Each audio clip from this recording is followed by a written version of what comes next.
Hello friends, स्वागत आहे तुमचं माझ्या चॅनलवरती.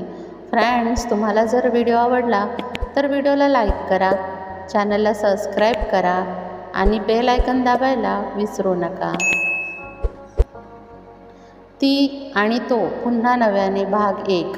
2 बॅग्स हातात घेऊन श्रेया ट्रेनमधून उतरली. संध्याकाळचे 9:30 वाजले होते. थकवा होता पण मन मात्र आनंदी होतं.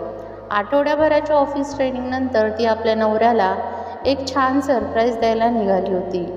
टॅक्सीतून आपल्या इमारतीसमोर पोहोचल्यावर ती हळूच वर गेली, बेल वाजवली. काही क्षणात दरवाजा उघडला. तू अचानक? काही काम होतं का? संकेतने चकित होत विचारलं. अहो, सरप्राईज द्यायला आलीये. 1 आठवडा झाला ना आपल्याला भेटून.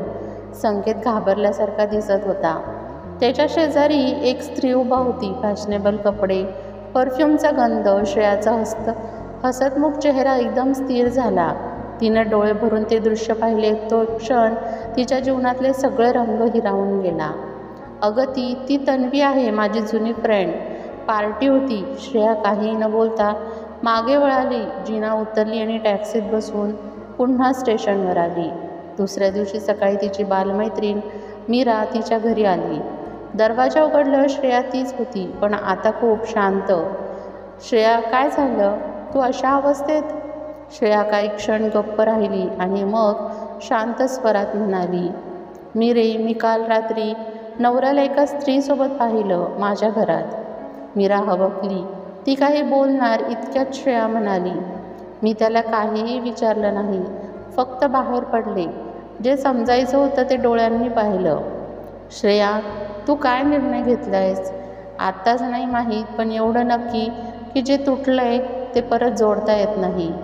ती स्वतःवर नियंत्रण ठेवत होती, पण तिच्या डोळ्यात एक दुःखाचा समुद्र उसळत होता. शेवटच्या दृश्यात श्रेया तिचा लॅपटॉप उघडते. तिचं शिवणकामाचं जुना व्यवसाय स्वप्न ती पुन्हा सुरू करण्याचं ठरवते. तिच्या डोळ्यात आशेचा नवा किरण दिसतो. त्या रात्री झोप येईना. मीरा किचनमध्ये चहा करत होती. श्रेया बाल्कनीत उभी होती. थोड्या वेळाने मीरा तिच्या शेजारी येऊन उभी राहिली. श्रेया, तुला खूप त्रास झालाय, पण तू एकदम मजबूत दिसतेस. मजबूत वाटते आहे मीरे, पण आतून अजून खूप काही कोसळतंय. पण मी ठरवलंय, मी अजूनही तुटलेली नाही. मी फक्त बदललेली आहे. मीराच्या डोळ्यात पाणी आलं.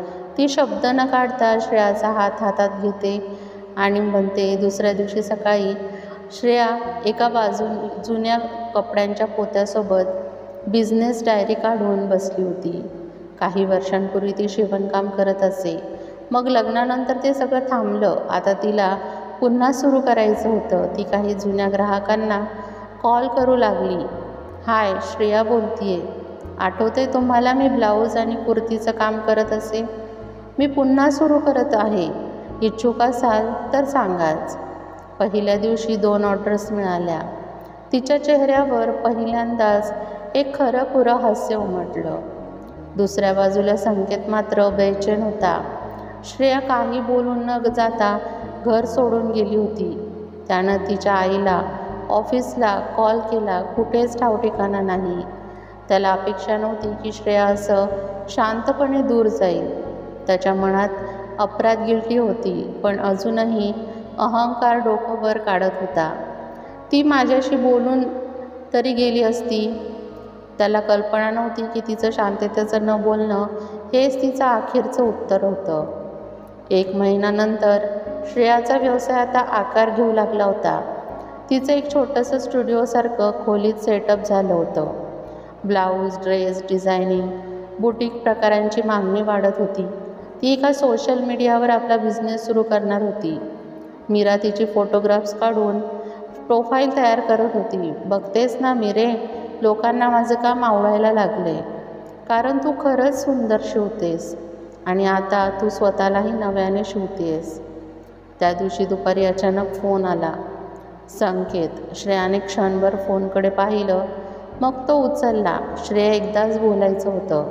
मी चुकलो खरंच. संकेत, तुझं उत्तर मी आधीच मिळवलंय.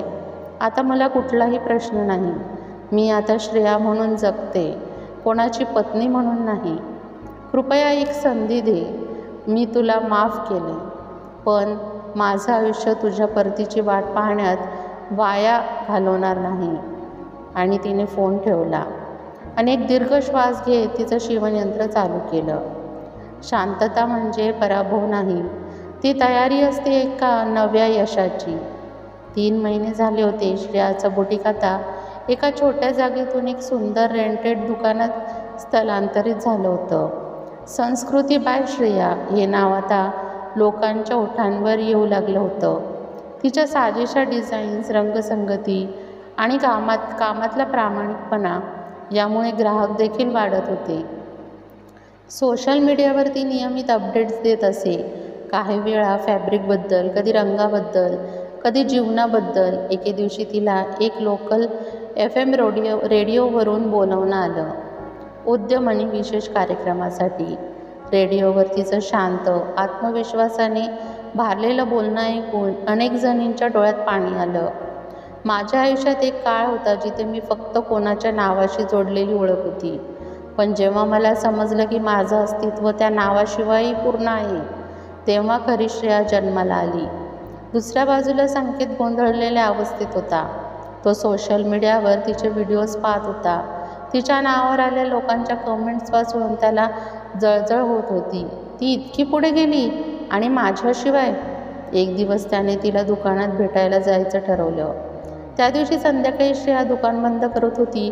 तेवढ्यात दरवाजात एक उंच, सौम्य चेहऱ्याचा माणूस उभा होता. हॅलो, तू श्रेया ना? मी अभिजित, उद्यमिनी रेडिओ शोचा प्रोड्युसर. खरं तर तुझा विचार एक वुमन लीडर्स इन महाराष्ट्र या वेब डॉक्युमेंटरीसाठी करतोय. श्रेयाने प्रथम थोडं संकोच केलं. फ्रेंड्स, पुढचा भाग पाहण्यासाठी चॅनलला सबस्क्राईब करून ठेवा आणि हा व्हिडिओ तुम्हाला कसा वाटला हे कमेंटमध्ये नक्की सांगा. व्हिडिओ आवडला असेल तर व्हिडिओला लाईक करा, चॅनलला सबस्क्राईब करा आणि बेल आयकॉन दाबायला विसरू नका. व्हिडिओ बघितल्याबद्दल धन्यवाद.